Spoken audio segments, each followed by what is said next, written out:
deaf, crippled, and raising the dead, just like Jesus. Or, if you're interested in the strange narratives of casting out demons, this series is giving you primary sources from ancient authors who share the beliefs of people in this period. My goal isn't to falsify a narrative from the New Testament. Rather, my goal is to level the playing field by bringing Christianity down to the world from which it was birthed. Apologetics often wants to insulate the New Testament from any non-Jewish sources, and this is becoming a stumbling block for an accurate assessment of the materials. Jesus wasn't the only healer, nor was he the only guy running around supposedly casting out demons. Many would like to ignore those other sources, or hand-wave the claims from other sources. Myth vision is like your modern-day Lucian of Samosata.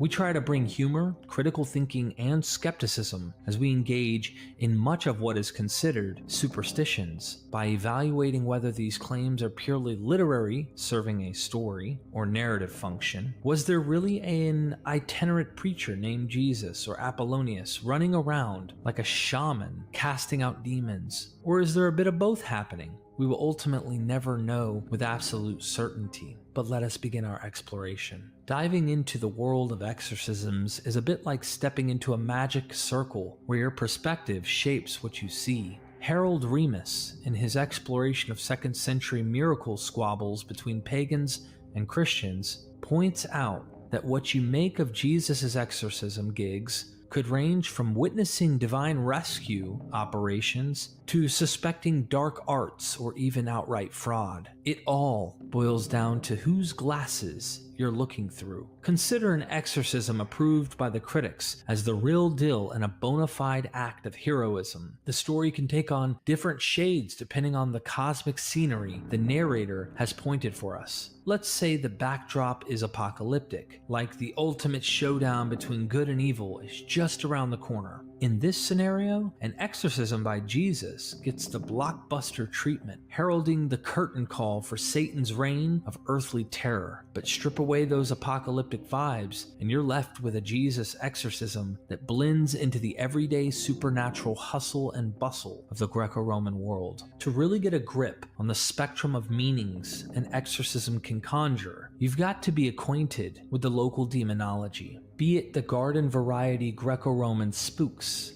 or the heavyweight contenders from Jewish apocalyptic thrillers in the day and age of the rise of the New Testament literature. Each brings its own flavor to the exorcism tale, seasoning our understanding of what's at stake when spirits get booted out. Simply put, there are several accounts of exorcisms from other figures before, during, and after the time of the stories of Jesus. It was in the air during this time in history. Truth be told, this idea of exorcisms spans back all the way into ancient Mesopotamia, with Sumerian demons being expelled at the name of their wise sage, Adapa. But this video isn't giving the long history of demons, rather sources showing that Jesus was among many other figures who supposedly had the power to exorcise demons. So are these exorcists worthy of our worship now that they can perform miracles and cast out demons? Of course not. These sources are for sure literary works, and at best claims of what these figures did. They are claims which are just as plausible as the Jesus claims. In my book, extremely unlikely and more legendary. But when someone tries to put the New Testament claims above these others, they are forced to have to special plead for Jesus and downplay these other figures. I cannot disprove these things never happened, but we can have extremely high confidence that we are dealing with crafted stories with a literary thrust which looks more crafted than actual history. How do we sweep away the legend and literary nature of these stories to find bedrock? What if these stories have no historical foundation, but are just that, well-crafted stories about Jesus decades after the guy is off the scene? Was Jesus even an exorcist? Possibly yes, but he wouldn't have been the only one. We have several in the historical record. Imagine how many exorcists were running around who never made it into the history books. What if one of these exorcists were the true Son of God and we got the wrong guy to worship? Teasing, of course. The nature and identity of daemons in non-Jewish sources of Greco-Roman antiquity. Frederick E. Brink, S.J., takes us on a moonlit journey through the pages of demonology from the dawn of folklore to the 3rd century CE in his captivating study In the Light of the Moon, Demonology in the Early Imperial Period. His exploration uncovers the rich picture of beliefs surrounding the enigmatic daemon, revealing a term so versatile, pinning it down to a single meaning would be a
fool's errand. Context, Brink convincingly argues, is king when it comes to understanding what a daemon signifies in any given narrative. The plot thickens with Plutarch, a luminary of the 1st and 2nd centuries, 45 to 125 CE, who credits Hesiod with drawing the celestial line of scrimmage, separating the daemons from the gods and assigning them a lifespan that would make any tortoise green with envy. 9,720 years, to be exact. But this demarcation is just the beginning. The term daemon flits about, donning a plethora of roles that could dizzy even the most seasoned mythologists. At its most encompassing, spirit seems to be the word that best captures the essence of these beings. These spirits can be anything from divine messengers, cosmic middlemen, if you will, to rebellious forces at odds with the gods. They might guard humans like celestial bodyguards, or haunt them like spiteful specters. Some are akin to cheerfully departed souls, while others are more in the vein of bitter ghosts, harboring a grudge against the living. In the end, Brink's essay illuminates the complex and shifting landscape of ancient beliefs about the supernatural, where daemons play a role as varied and vibrant as life itself. Plutarch, circa 50 to 120 CE. Plutarch, a towering intellectual figure of the early 2nd century CE, offers a treasure trove of insights into the spiritual and philosophical beliefs that permeated the Mediterranean world during the Roman Empire. His work spans a rich array of subjects, but it's in De Defectu Oraculorum, on the decline of oracles, found within the pages of 415a to 418d, that we encounter a particularly intriguing discourse on the fading voices of the ancient oracles, a phenomenon that puzzled many of his contemporaries. This narrative unfolds in an evocative setting, a group of erudite friends gathering in the baths at the temple, perhaps enveloped in steam and the echoes of philosophical debate. It's here, amidst the backdrop of Delphi, once the epicenter of divine prophecy, that they ponder the silence that has befallen the oracles, which in bygone eras served as channels for the gods' voices to the mortal world. Enter Cleombrotus of Sparta, not merely a man of wealth, but a voracious seeker of wisdom with a passport stamped by the known world. It is he who steps into the conversation with a perspective shaped by his extensive travels and unquenchable thirst for knowledge. His contributions to the dialogue reflect a broader examination of the spiritual mechanics behind the oracle's silence, inviting readers into a contemplation of divine presence and absence in a changing world. Plutarch's references to daemons, particularly in his Moralia 350e, and the exploration of their possession effects in his Lives, specifically in the story of Marcellus 20.5f, further enrich this conversation. Through these writings, Plutarch not only documents the beliefs of his time, but also engages deeply with them, offering a window into the complex interplay between humanity and the divine, the seen and the unseen, in the vast world of imperial Mediterranean culture. Now let's dive into what Plutarch writes pertaining to this philosophical discussion, acting like flies on the wall listening in. Many perplexities are explained by the teaching that a race of demigods exists between the gods and humanity. Plutarch. They put the case well who say that Plato, by his discovery of the element underlying all created qualities, which is now called matter and nature, has relieved philosophers of many perplexities. But, as it seems to me, those persons have resolved more and greater perplexities, who have set the race of demigods midway between gods and men, and have discovered a force to draw together, in a way, and to unite our common fellowship. Whether this doctrine comes from the wise men of the cult of Zoroaster, or whether it is Thracian and harks back to Orpheus, or is Egyptian or Phrygian, as we may infer from observing that many things connected with death and mourning in the rites of both lands are combined in the ceremonies so fervently celebrated there. Heroes who die can become demigods, and demigods heroes. Plutarch. Among the Greeks, Homer, moreover, appears to use both names in common, and sometimes to speak of the gods as demigods, daimonas. But Hesiod was the first to set forth clearly and distinctly 4 classes of rational beings: gods, demigods, heroes in this order, and last of all, men. And as a sequence to this, apparently, he postulates his transmutation, the golden race passing selectively into many good divinities, and the demigods into heroes. Others postulate a transmutation for bodies and souls alike, in the same manner in which water is seen to be generated from earth, air from water, and fire from air, as their substance is borne upward. Even so, from men into heroes and from heroes into demigods, the better souls obtain their transmutation. But from the demigods, a few souls still, in the long reach of time because of supreme excellence, come, after being purified, to share completely in divine qualities. If souls lose control of themselves, they can again be clothed with earthly bodies. Plutarch. But with some of these souls it comes to pass that they do not maintain control over themselves, but yield to temptation and are again clothed with mortal bodies and have a dim and darkened life, like mist or vapor. The Loeb edition supplies a note on Hesiod's calculation that a demigod lives 9,720 years, and a discussion of how to interpret one generation. Resistance to the Stoic theory of conflagration. It is impossible to imagine the cosmos without the daemons. Plutarch. Now, if the air that is between the earth and the moon were to be removed and withdrawn, the unity and consociation of the universe would be destroyed, since there would be an empty and unconnected space in the middle. And in just the same way, those who refuse to leave us, the race of demigods, make the relations of gods and men remote and alien by doing away with the interpretative and ministering nature, as Plato has called it, or else are they forseus to a disorderly confusion of all things, in which we bring the god into men's emotions and activities, drawing him down to our needs, as the women of Thessaly are said to draw down the moon. Just as with human beings, so too among the demigods, there are different degrees of excellence. Plutarch. For as among men, so also among the demigods, there are different degrees of excellence, and in some there is a weak and dim remainder of the emotional and irrational, a survival, as it were, while in others this is excessive and hard to stifle. Of these things there are, in many places, sacrifices, ceremonies, and legends, which preserve and jealously guard vestiges and tokens, embodied here and there in their fabric. The gloomy practices on festival days are meant to ward off evil spirits. Plutarch. As for festivals and sacrifices, which may be compared with ill-omened and gloomy days, in which occur the eating of raw flesh, rending of victims, fasting and beating of breasts, and again in many places scurrilous language at the shrines, frenzy, and shoutings of throngs, in excitement with tumultuous tossings of heads in the air. I should say that these acts are not performed for any god, but are soothing and appeasing rites for the averting of evil spirits. A possessed man, demons affect the signs of madness, such as shrieking, running, and nakedness.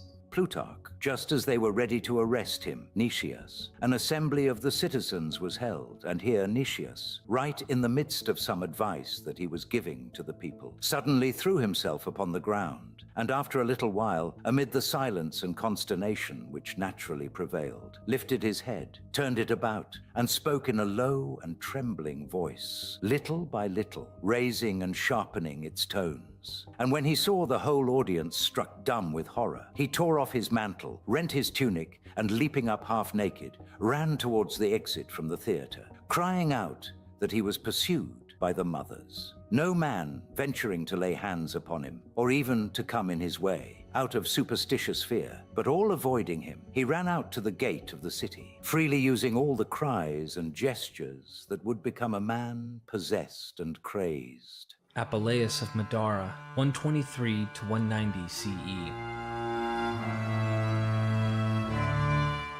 Apuleius of Madara, a figure of considerable intellect and creativity, navigated a world where the boundaries between philosophy, poetry, and the supernatural frequently blurred. His life took a dramatic turn in 161 CE when he was elevated to the esteemed position of chief priest in the province of Carthage, a role that underscored his prominence in the religious and intellectual circles of his time. However, this ascent came after a period of significant personal turmoil. Just 6 years before his appointment, Apuleius found himself entangled in a legal drama that could well have been lifted from one of his own works. He was accused of employing magic, a serious charge in the Roman world, with the aim of winning the affection and hand of a wealthy widow. The implications of such accusations went far beyond personal scandal. They threatened his freedom, his reputation, and his very life. In response to these charges, Apuleius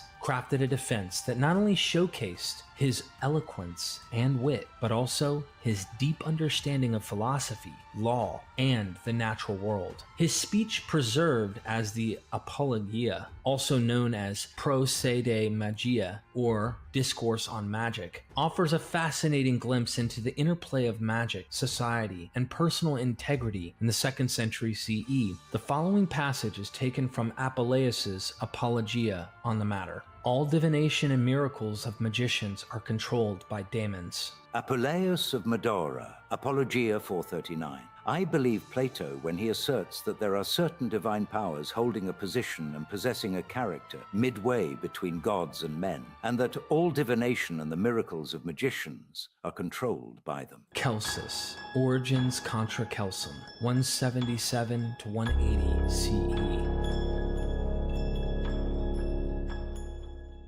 It is sorcerers who deal with daemons, blow away diseases, and invoke the souls of the heroes only for base gain.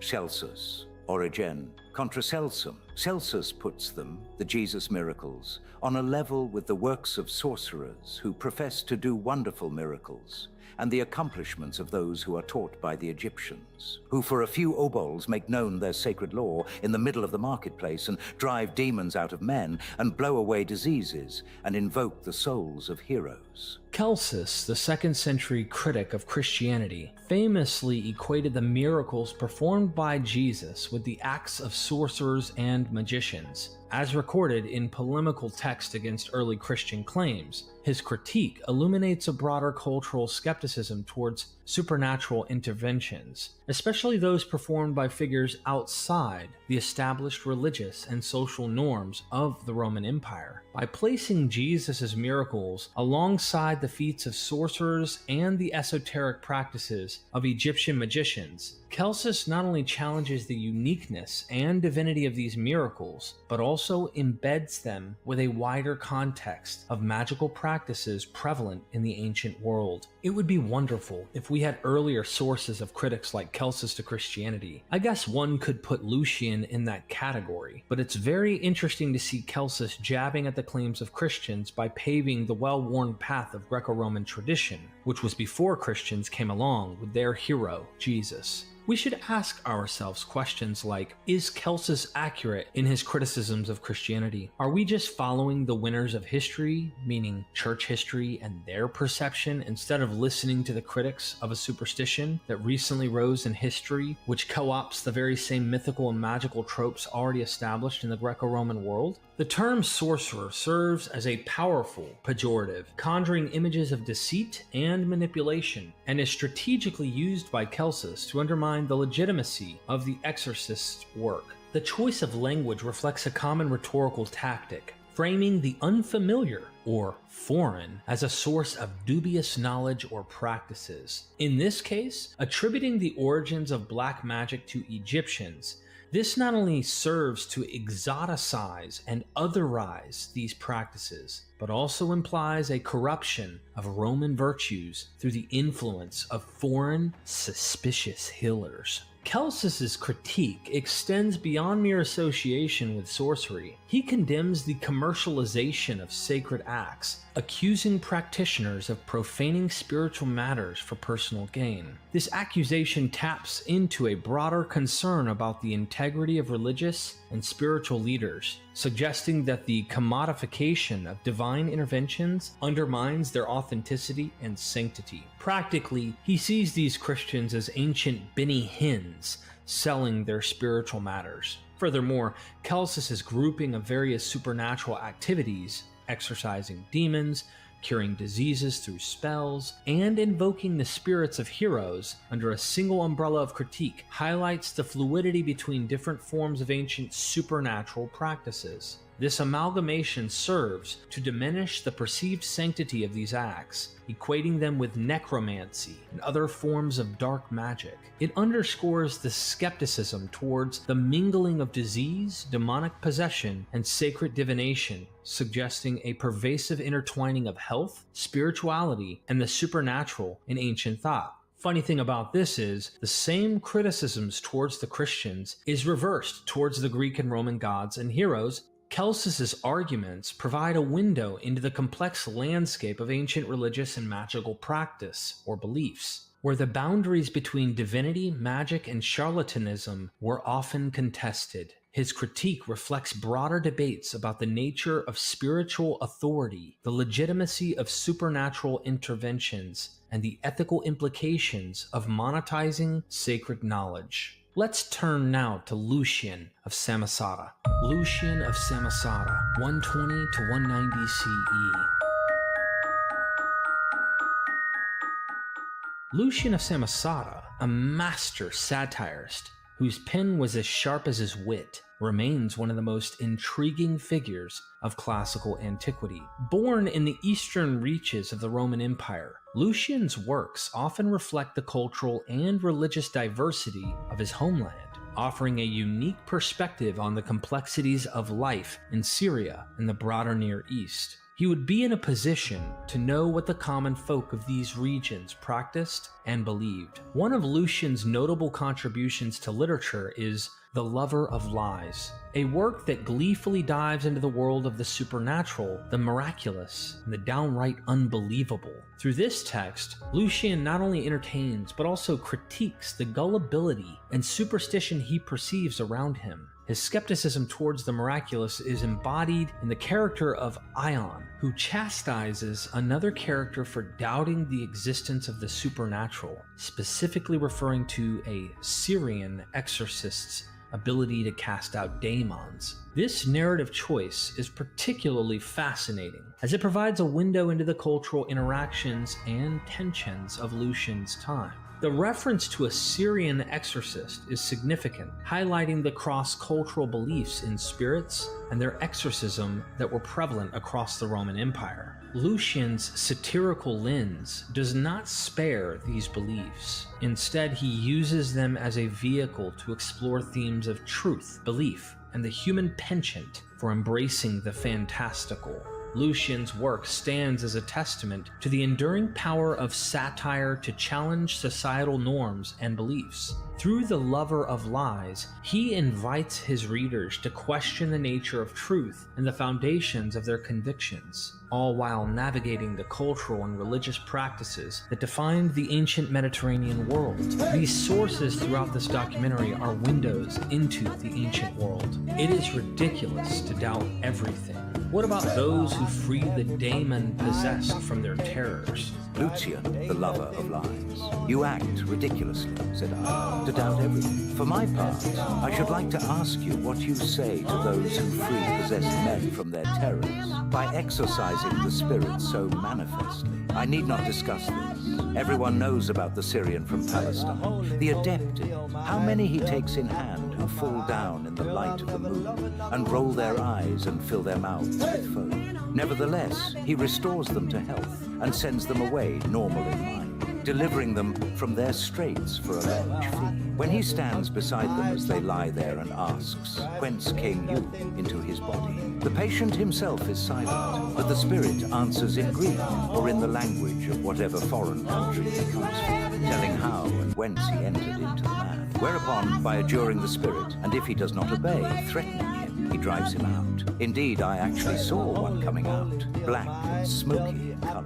Lucian's portrayal of exorcism in The Lover of Lies cleverly navigates the fine line between societal critique and the depiction of prevalent beliefs in ancient society. Through the lens of satire, Lucian reveals not only the widespread acceptance and popularity of exorcists, but also hints at a more cynical view of their motivations and the credulity of their audience. The demand for monetary compensation by the exorcist, as highlighted by Lucian, serves as a critical commentary on the commercialization of religious and supernatural practices. This detail is crucial as it suggests that the exorcist's primary motive might be financial gain rather than altruistic spiritual liberation.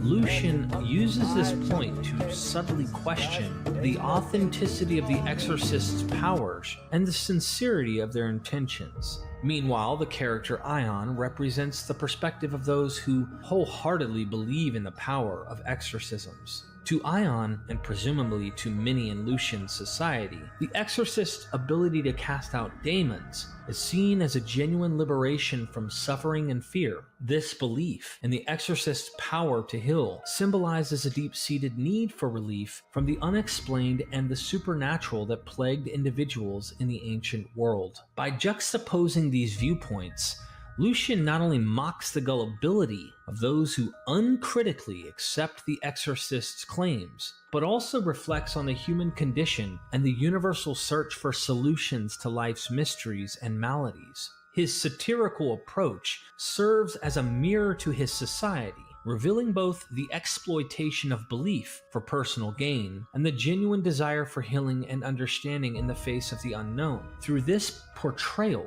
Lucian invites his readers to reflect on the nature of belief, skepticism, and the power dynamics at play in the transactions between those who claim supernatural abilities and those who seek their aid. Diogenes Laertius, circa 250 CE. Diogenes Laertius, an enigmatic figure in the history of classical literature, is primarily known for his monumental work, The Lives of Eminent Philosophers. This collection serves as a crucial source of information on the lives, teachings, and anecdotes of ancient philosophers, ranging from the pre-Socratics to those of the Hellenistic period. His detailed accounts begin with Thales and conclude with Epicurus, covering a broad spectrum of philosophical traditions and schools of thought. Given the scope of Diogenes Laertius' work, which does not extend into the era of Neoplatonism, a philosophical movement that gained prominence in the 3rd century CE, scholars infer that he must have lived before this period. This lack of reference to Neoplatonic philosophy suggests a dating of Diogenes Laertius' life to the early to mid-2nd century CE. However, without direct evidence of his existence outside his writings, much of his life remains shrouded in mystery, and any attempt to pinpoint his dates more precisely relies heavily on contextual clues within his work. In Book 8 of the Lives of Eminent Philosophers, Diogenes Laertius delves into the life and philosophy of Pythagoras, offering insights into the doctrines traditionally ascribed to this seminal figure and his followers. This section is particularly valuable for its portrayal of Pythagorean philosophy, which encompassed not only mathematical and cosmological theories, but also ethical and metaphysical teachings. Through Diogenes Laertius' narrative, readers gain access to a blend of historical facts, legends, and philosophical principles that have been attributed to Pythagoras and his school, reflecting the broader intellectual and cultural milieu of ancient Greece. Impure souls may not approach the pure, but are bound by the Furies. Diogenes Laertius, Pythagoras, lives of eminent philosophers. Hermes is the steward of souls, and for that reason is called Hermes the escorter, Hermes the keeper of the gate, and Hermes of the underworld, since it is he who brings in the souls from their bodies, both by land and sea. And the pure are taken into the uppermost region, but the impure akathartas are not permitted to approach the pure or each other, but are bound by the Furies in bonds unbreakable. The whole air is full of souls called jinni or daemones. or heroes who send people dreams and signs of future diseases. Diogenes Laertius, Pythagoras, lives of philosophers. The whole air is full of souls which are called geni daimones, or heroes. These are they who send men dreams and signs of future disease and health. And not to men alone, but to sheep also and cattle as well. And it is to them that purifications and lustrations, all divination, omens and the like, have reference. Papyrus Berylinensis. Daemons are capable of freezing waters so they can run over them. Papyrus Berylinensis. Hey, the daemon will quickly freeze rivers and seas, and in such a way that you can run over them firmly. Berylinensis and the biblical account of Jesus walking on water as found in Mark 6:45 through 52 highlights distinct conceptions of supernatural power within ancient texts. In the Papyrus Berylinensis, the daemon's power is depicted as an alteration of the natural environment, requiring a transformation of water into a solid state to enable passage across it. This act of freezing large bodies of water showcases a direct manipulation of the physical world, emphasizing the daemon's control over natural elements. On the other hand, Jesus' act of walking on water does not involve altering the water's physical state. Instead, it is presented as a miraculous ability to tread upon the water in its natural liquid form. This difference underscores a fundamental distinction in the nature of the powers attributed to daemons and to Jesus. Jesus' miracle is portrayed as the direct defiance of natural laws, a testament to his divine authority and the transcendent nature of his powers. It is an act that goes beyond mere manipulation of the environment, suggesting a level of sovereignty over the created order. Exorcism stories from non-Jewish sources of Greco-Roman antiquity. Step right into the captivating realm of ancient Greco-Roman exorcism tales, where the supernatural is just another part of everyday life. Forget about authorship. We're diving into these stories based on their themes and juicy details, organizing them like a curator arranges artifacts in an exhibit by their fascinating features rather than their creators. Each story is set in its own spotlight under a subheading that hints at the drama to unfold, making it easy for you to navigate through this maze of ancient mystique. And while we tread through these tales of old, we'll occasionally glance over at the miraculous acts attributed to Jesus, drawing a line or two that connects across cultures. It's a journey that promises not just a scholarly exploration, but a witty and entertaining stroll through history's shadowy, spellbinding corners. Parents petition the exorcism of their child. Apollonius of Tyana, circa 80-98 CE. Apollonius of Tyana was an itinerant holy man, teacher, and healer who was active especially in the Flavian period, 69-98 CE. We rely on his biography, The Life of Apollonius of Tyana, written by the 3rd century Neo-Pythagorean philosopher Philostratus, for the details of his life and activities. It has been argued that Philostratus fabricated these stories to contest the Christians.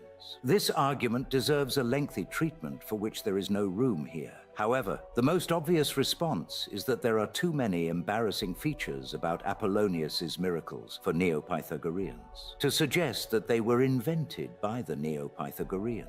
But let us notice here that if they did copy the Jesus exorcisms, it is a clear signal that they did not recognize anything about the Jesus miracles that supported a cosmology as odd as apocalypticism. A mother petitions for the exorcism of a soldier's ghost enamored of her son. Philostratus, 170 CE, Life of Apollonius of Tyana. This discussion, Apollonius' response to his Indian hosts about the relation of the sea to the earth, chapter 37, was interrupted by the appearance among the sages of the messenger, bringing in certain Indians who were in want of aid. And he brought forward a poor woman who interceded in behalf of her child, who was, she said, a boy of 16 years of age, but had been, for 2 years, possessed by a devil, daimon. Now, the character of the devil was that of a mocker and a liar. Here one of the sagas are scared. Why she said this? And she replied, "This child of mine is extremely good looking, and therefore the devil is amorous of him, and will not allow him to retain his reason, nor will he permit him to go to school, or to learn archery, nor even to remain at home, but drives him out into desert places. And the boy does not even retain his own voice, but speaks in a deep, hollow tone,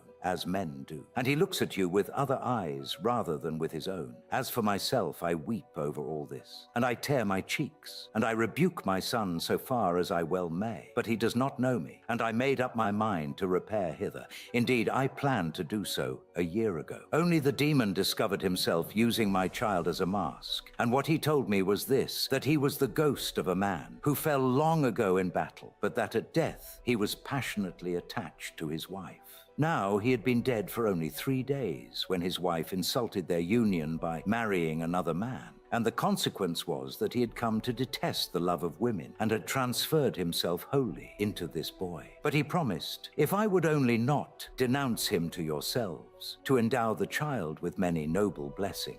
As for myself, I was influenced by these promises, but he has put me off and off for such a long time now that he has got sole control of my household, yet has no honest or true intentions. Here the sage asked afresh if the boy was at hand, and she said not, for although she had done all she could to get him to come with her, the demon had threatened her with steep places and precipices, and declared that he would kill her son, in case, she added, I hailed him hither for trial. Take courage, said the sage, for he will not slay him when he has read this. And so saying, he drew a letter out of his bosom and gave it to the woman. And the letter, it appears, was addressed to the ghost, to Eidolon, and contained threats of an alarming kind.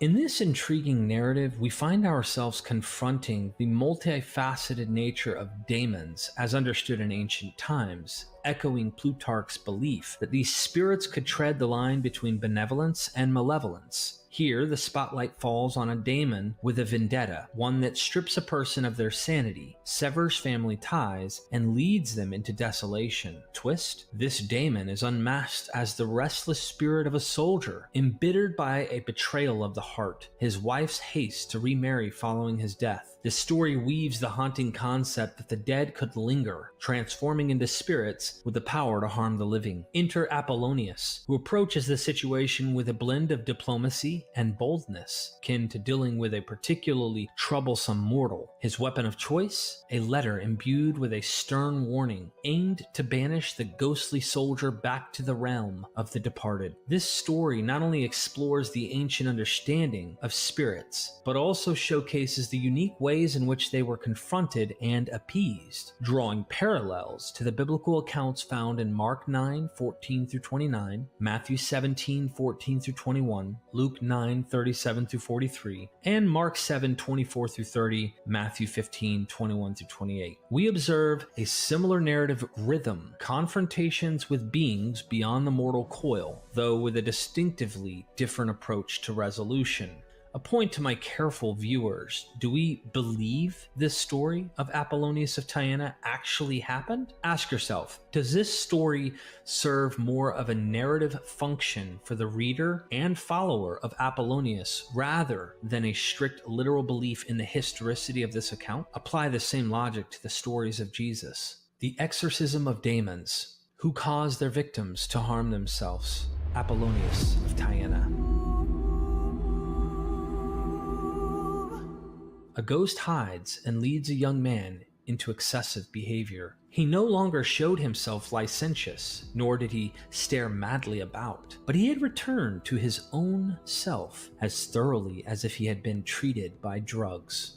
Philostratus, Life of Apollonius of Tyana. Now, while he was discussing the question of libations, there chanced to be present in his audience a young dandy who bore so evil a reputation for licentiousness that his conduct had long been the subject of coarse street corner songs. His home was Corcyra, and he traced his pedigree to Alcinous, the Phaeacian who entertained Odysseus. Apollonius then was talking about libations, and was urging them not to drink out of a particular cup, but to reserve it for the gods, without ever touching it, or drinking out of it. But when he also urged them to have handles on the cup, and to pour the libation over the handle, because that is the part of the cup at which men are least likely to drink. The youth burst out into loud and coarse laughter, and quite drowned his voice. Then Apollonius looked up at him and said, "It is not yourself that perpetrates this insult, but the demon, ho daemon, who drives you on without your knowing it." And in fact, the youth was, without knowing it, possessed by a devil daimonian. For he would laugh at things that no one else laughed at, and then he would fall to weeping for no reason at all, and he would talk and sing to himself. Now most people thought that it was the boisterous humor of youth which led him into such excesses, but he was really the mouthpiece of a devil to demonian, though it only seemed a drunken frolic in which on that occasion he was indulging. Now, when Apollonius gazed on him, the ghost to Eidolon, in him began to utter cries of fear and rage, such as one hears from people who are being branded or racked. And the ghost swore that he would leave the young man alone and never take possession of any men again. But Apollonius addressed him with anger, as a master might a shifty, rascally, and shameless slave and so on. And he ordered him to quit the young man and show by a visible sign that he had done so. "I will throw down yonder statue," said the devil, and pointed to one of the images which were in the king's portico, for there it was that the scene took place. But when the statue began by moving gently, and then fell down, it would defy anyone to describe the hubbub which arose thereat, and the way they clapped their hands with wonder. But the young man rubbed his eyes as if he had just woke up, and he looked towards the rays of the sun and assumed a modest aspect, as all had their attention concentrated on him. For he no longer showed himself licentious, nor did he stare madly about, but he had returned to his own self, as thoroughly as if he had been treated with drugs. And he gave up his dainty dress and summery garments, and the rest of his sybaritic way of life, and he fell in love with the austerity of philosophers, and donned their cloak, and stripping off his old self, modeled his life in future upon that of Apollonius. In this story, a young man's extreme emotional turmoil stirs alarm among his acquaintances, painting a picture of a life overshadowed by a daemon, known for inciting intense emotional outbursts and violence. The turning point in this narrative is visual and dramatic, offering a clear signal to the onlookers that the young man has been liberated from his unseen tormentor. This moment of clarity is not only a spectacle for the crowd, but a deeply personal victory for the young man, who demonstrates his newfound freedom by adopting a life dedicated to philosophy, symbolizing his complete breakaway from the chaotic influence of the daemon. Apollonius emerges as a heroic figure in this story, showcasing his wisdom and courage by freeing the young man from what is described as a form of a devastating enslavement to the malevolent spirit. His approach to exorcism is not just a battle against a supernatural force, it's also a rescue mission aimed at restoring the young man's autonomy and setting him on a path of intellectual and spiritual enlightenment. This narrative invites comparison with the biblical account in Mark 5, 1-20, where a man tormented by demons is healed by Jesus. Both stories share themes of liberation and transformation, highlighting the power of higher knowledge or divine intervention to redeem individuals from the grips of dark forces. Apollonius of Tyana dispels an empusa, a hobgoblin. Apollonius realized what it was, and himself heaped abuse on the hobgoblin, and instructed his party to do the same, saying that this was the right remedy for such a visitation. And the phantasm fled away, shrieking even as a ghost do. Philostratus, life of Apollonius of Tyana. Having passed the Caucasus our travellers, Apollonius and his party, say they saw men 4 cubits high, and that they were already black, and that when they passed over the river Indus they saw others 5 cubits high. But on their way to this river, our wayfarers found the following incidents worthy of notice. For they were traveling by bright moonlight when the figure of an empusa or hobgoblin appeared to them, that changed from one form into another, and sometimes it vanished into nothing. And Apollonius realized what it was, and himself heaped abuse on the hobgoblin, and instructed his party to do the same, saying that this was the right remedy for such a visitation. And the phantasm fled away, shrieking, even as ghosts do. Apollonius of Tyana exorcises an Empusa who was disguised as a beautiful woman. This is the best known story of Apollonius, for many people are aware of it and know that the incident occurred in the center of Hellas. Philostratus, Life of Apollonius of Tyana. Now there was in Corinth at that time a man named Demetrius, who studied philosophy and had embraced in his system all the masculine vigor of the Cynics. Of him Favorinus, in several of his own works, subsequently made the most generous mention. And his attitude towards Apollonius was exactly that, which they say Antisthenes took up towards the system of Socrates. For he followed him, and was anxious to be his disciple, and was devoted to his doctrines, and converted to the side of Apollonius, the more esteemed of his own pupils. Among the latter was Menippus, a Lycian of 25, years of age, well endowed with good judgment, and of a physique so beautifully proportioned that in mien he resembled a fine and gentlemanly athlete. Now, this Menippus was supposed by most people to be loved by a foreign woman, who was good-looking and extremely dainty, and said that she was rich, although she was really, as it turned out, none of these things, but was only so in semblance. For as he was walking all alone along the road towards Cenchreae, he met with an apparition, and it was a woman who clasped his hand and declared that she had been long in love with him, and that she was a Phoenician woman and lived in a suburb of Corinth. And she mentioned the name of the particular suburb and said, "When you reach the place this evening, you will hear my voice as I sing to you, and you shall have wine such as you never before drank, and there will be no rival to disturb you, and we two beautiful beings will live together." The youth consented to this, for although he was in general a strenuous philosopher, he was nevertheless susceptible to the tender passion, and he visited her in the evening, and for the future constantly sought her company as his darling, for he did not yet realize that she was a mere apparition. Then Apollonius looked over Menippus as a sculptor might do, and sketched an outline of the youth and examined him. And having observed his foibles, he said, "You are a fine youth, and are hunted by fine women. But in this case, you are cherishing a serpent, and a serpent cherishes you." And when Menippus expressed his surprise, he added, "For this lady is of a kind you cannot marry. Why should you? Do you think that she loves you?" "Indeed I do," said the youth, "since she behaves to me as if she loves me." "And would you then marry her?" said Apollonius. "Why, yes, for it would be delightful to marry a woman who loves you." Thereupon Apollonius asked when the wedding was to be. "Perhaps tomorrow," said the other, "for it brooks no delay."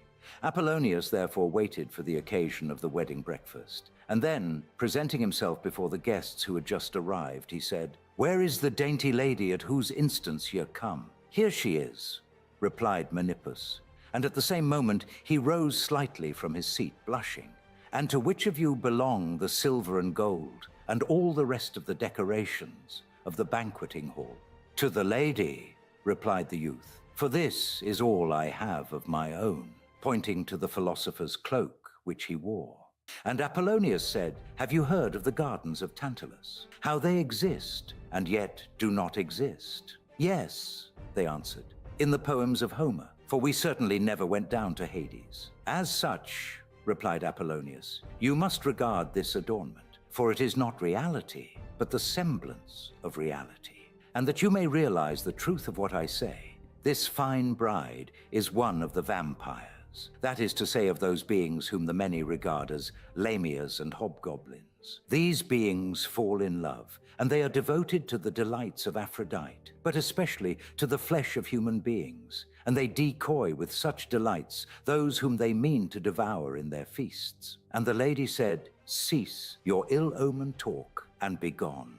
And she pretended to be disgusted at what she heard, and no doubt she was inclined to rail at philosophers, and say that they always talk nonsense. When, however, the goblets of gold and the show of silver were proved as light as air, and all fluttered away out of their sight, while the wine-bearers and the cooks and all the retinue of servants vanished before the rebukes of Apollonius, the phantom pretended to weep, and prayed him not to torture her, nor to compel her to confess what she really was. But Apollonius insisted and would not let her off, and then she admitted that she was a vampire, and was fattening up Menippus with pleasures before devouring his body. For it was her habit to feed upon young and beautiful bodies, because their blood is pure and strong. I have related at length, because it was necessary to do so.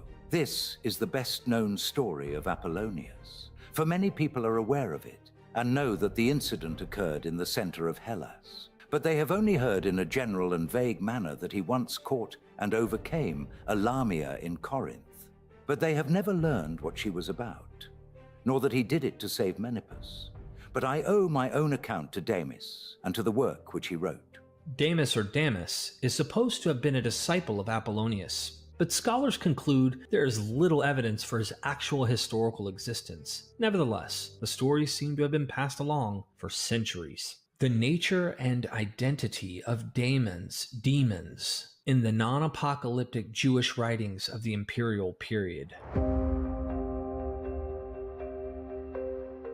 In this exploration of the intriguing world of daemons, or demons, as they're sometimes known, we venture into the heart of non-apocalyptic Jewish literature from the imperial period. Our journey begins with a foundation in scripture, specifically two pivotal texts from the Septuagint that cast light on these enigmatic beings: the mysterious account of Genesis 6, 1-4, and the captivating narrative found in Tobit 6, 1-8-9. From there, we delve into the writings of Jewish scholars and historians of the Greco-Roman era, including the philosophical musings of Philo, the historical accounts of Josephus, and the legal discussions in the Mishnah. These texts provide us with perspectives on the nature and function of demons, in Jewish thought, offering insights into how these beings were perceived, their roles within the cosmos, and their interactions with humanity.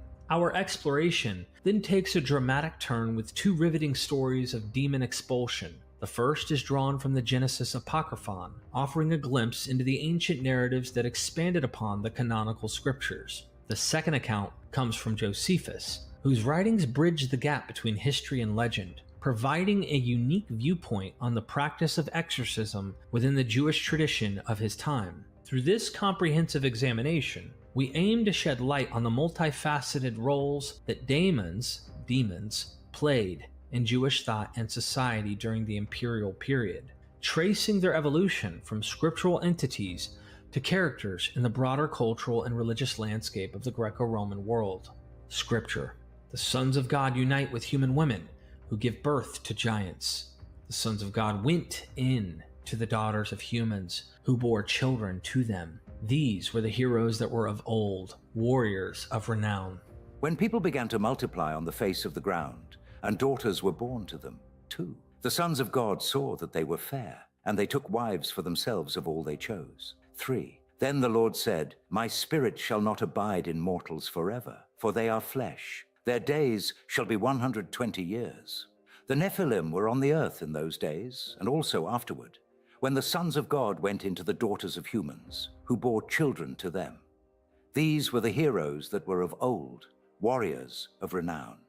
The intriguing reference to half-breeds in these ancient texts sparks a fascinating discussion, especially within the context of Hellenistic Judaism's staunch monotheism. These beings, though not identified as daemons or demons, emerge from narratives mentioning the sons of God, a concept that intriguingly blurs the lines between the divine and the mortal. This notion introduces the idea of beings that occupy a liminal space between humanity and the singular deity of monotheistic belief, a theme that both captivates and challenges traditional interpretations. As we delve deeper, it becomes clear that these stories are not just ancient myths. They are the precursors to a more complex theological discourse that would later flourish in apocalyptic literature. These stories of extraordinary beings lay the groundwork for the future narratives, creating a base upon which the intricate world of apocalyptic visions will be intricately crafted. In the upcoming documentary, we will explore how this narrative thread is picked up and expanded in apocalyptic writings, highlighting the enduring fascination with the nature of beings that exist in the shadowy realm between the human and the divine. Tobit, exorcises the demon who has killed the 7 former husbands of his new wife. And Angel Raphael instructs Tobias that smoked fish, heart, and liver will exorcise a demon. Tobit 6191. The young man. Tobias went out, and the angel went with him. 2. And the dog came out with him, and went along with them. So they both journeyed along. And when the first night overtook them, they camped by the Tigris River. 3. Then the young man went down to wash his feet in the Tigris River. Suddenly a large fish leapt up from the water and tried to swallow the young man's foot, and he cried out. 4. But the angel said to the young man, "Catch hold of the fish and hang on to it." So the young man grasped the fish and drew it up on the land. 5. Then the angel said to him, "Cut open the fish and take out its gall, heart, and liver. Keep them with you, but throw away the intestines. For its gall, heart, and liver are useful as medicine." 6. So after cutting open the fish, the young man gathered together the gall, heart, and liver. Then he roasted and ate some of the fish, and kept some to be salted. The two continued on their way together until they were near Media. 7. Then the young man questioned the angel and said to him, "Brother Azariah, what medicinal value is there in the fish's heart and liver and in the gall?" 8. He replied, "As for the fish's heart and liver, you must burn them to make a smoke in the presence of a man or woman afflicted by a demon or evil spirit, and every affliction will flee away and never remain with that person any longer." 9. And as for the gall, anoint a person's eyes where white films have appeared on them. Blow upon them, upon the white films, and the eyes will be healed. Raphael instructs Tobias how to exorcise the demon who killed his betrothed 7 husbands. Tobit 6-10, 18:10. When he entered Media and already was approaching Ecbatana. 11. Raphael the angel said to the young man, "Brother Tobias." "Here I am," he answered. Then Raphael said to him, "We must stay this night in the home of Raguel. He is your relative, and he has a daughter named Sarah." 12. He has no male heir and no daughter except Sarah only. And you, as next of kin to her, have before all other men a hereditary claim on her. Also, it is right for you to inherit her father's possessions. Moreover, the girl is sensible, brave, and very beautiful, and her father is a good man. 13. He continued, "You have every right to take her in marriage. So listen to me, brother. Tonight I will speak to her father about the girl so that we may take her to be your bride. When we return from Rages, we will celebrate her marriage. For I know that Raguel can by no means keep her from you, or promise her to another man without incurring the penalty of death, according to the decree of the Book of Moses." 14. Then Tobias said in answer to Raphael, "Brother Azariah, I have heard that she already has been married to 7 husbands, and that they died in the bridal chamber. On the night when they went into her, they would die. I have heard people saying that it was a demon that killed them." 15. It does not harm her, but it kills anyone who desires to approach her. So now, since I am the only son my father has, I am afraid that I may die and bring my father's and mother's life down to their grave, grieving for me, and they have no other son to bury them. 16. But Raphael said to him, "Do you not remember your father's orders when he commanded you to take a wife from your father's house? Now listen to me, brother, and say no more about this demon. Take her. I know that this very night she will be given to you in marriage." 17. When you enter the bridal chamber, take some of the fish's liver and heart and put them on the embers of the incense. An odor will be given off. 18. The demon will smell it and flee and will never be seen near her anymore. Now, when you are about to go to bed with her, both of you must first stand up and pray, imploring the Lord of heaven that mercy and safety may be granted to you. Do not be afraid, for she was set apart for you before the world was made. You will save her, and she will go with you. I presume that you will have children by her, and they will be as brothers to you. Now say no more." When Tobias heard the words of Raphael and learned that she was his kinswoman, related through his father's lineage, he loved her very much, and his heart was drawn to her. The marriage is proposed, and the contract is written out and sealed, and a dinner is prepared. Tobit 7:9-15.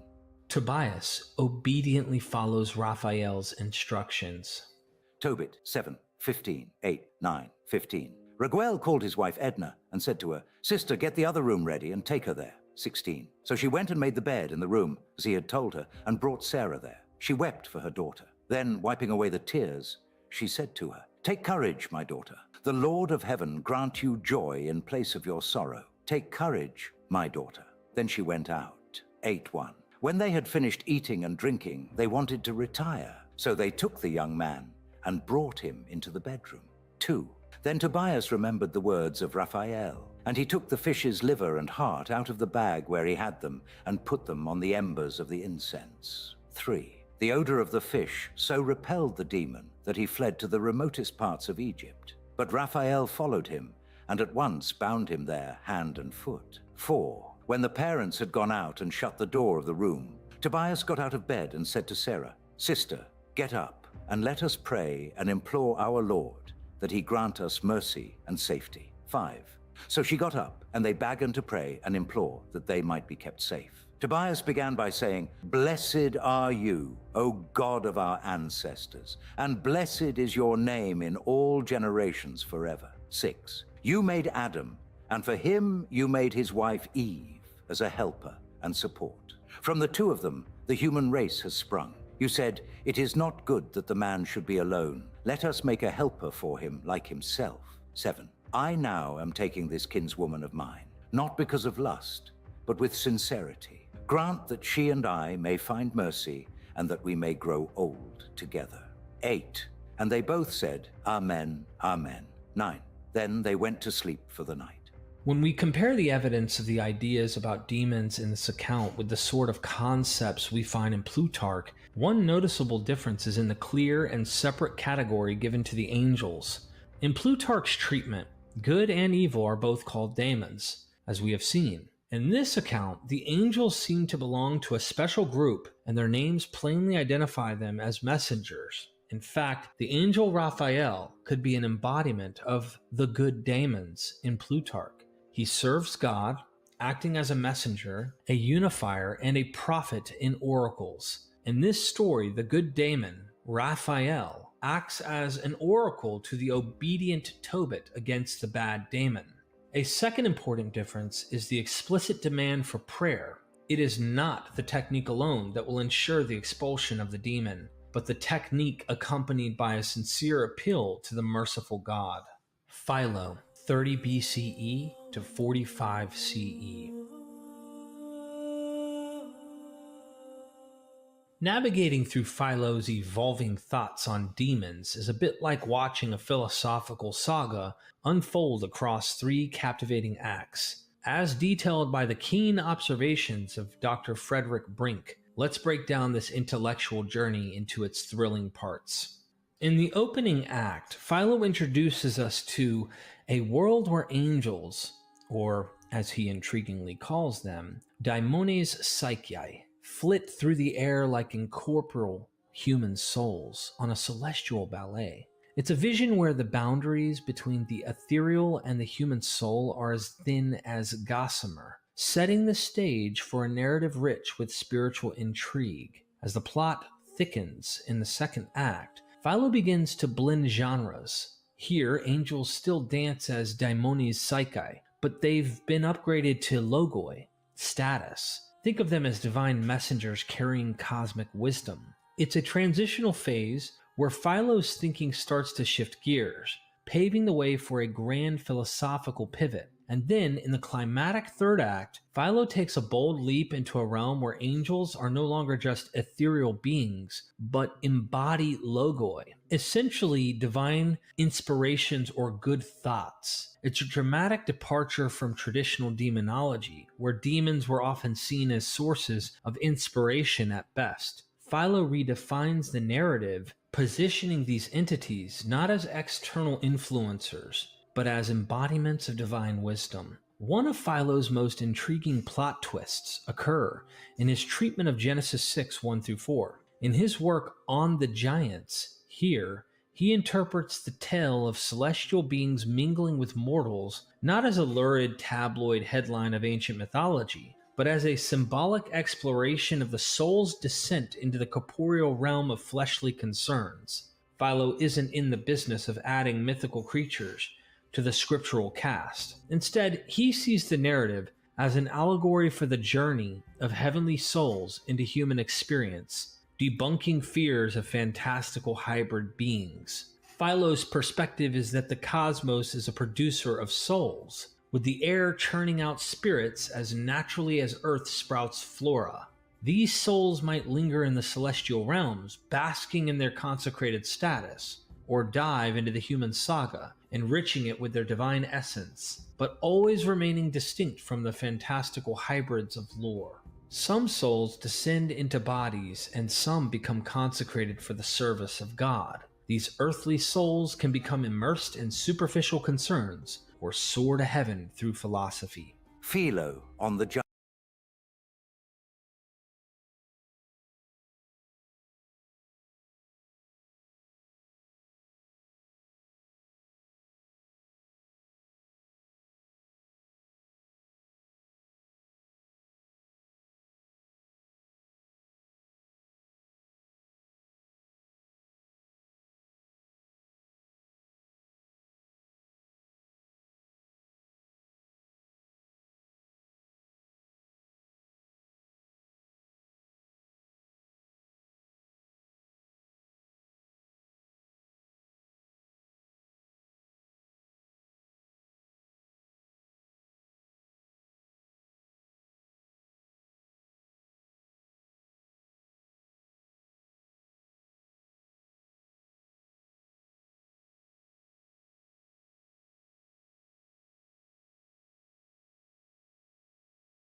When you're the swim, soccer, dance mom, Meyer Pickup has you covered.